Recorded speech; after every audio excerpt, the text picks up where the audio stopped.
शक्ते शिवकृतं गणाधीश स्तोत्रम्।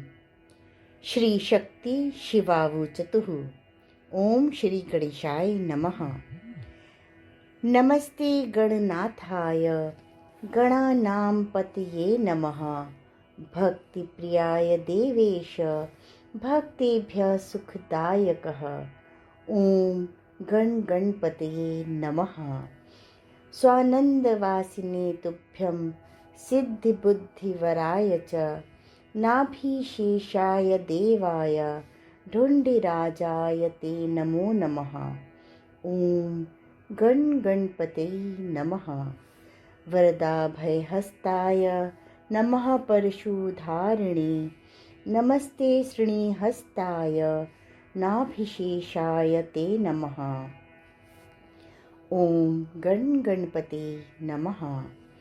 अनामयाय सर्वाय सर्वपूज्याय ते नमः। सगुणाय नमस्तुभ्यं ब्रह्मणे निर्गुणाय च। ओम गणपतये नमः। ब्रह्मभ्यो ब्रह्मदात्रे च गजानन नमोस्तुते। आदिपूज्याय ज्येष्ठाय ज्येष्ठराजाय ते नमः। ओम गणपतये नमः। मातृपितृ च सर्वेषां हेरम्बाय नमो नमः। अनादये च विघ्नेश विघ्नकर्त्रे नमो नमः। ओम गणपतये नमः।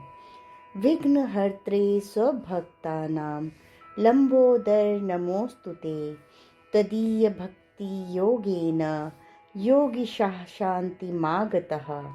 ओम गणपतये नमः। किं स्तुवो योगरूपं तं प्रणमावश्च विघ्नपं। तेन तुष्टो भवस्वामिन् नित्युक्त्वा तं प्रणेमतुः। ओम गणपतये नमः। ओम गणपतये नमः। तावुत्थाप्य गणाधीश उवाच तौ महेश्वरौ इति श्रीगणेश उवाच।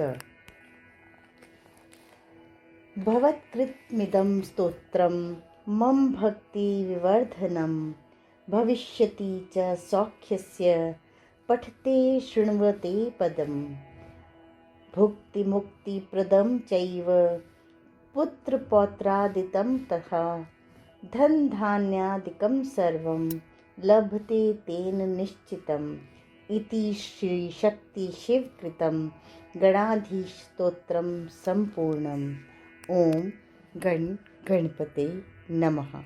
ओम शांति शांति शांति।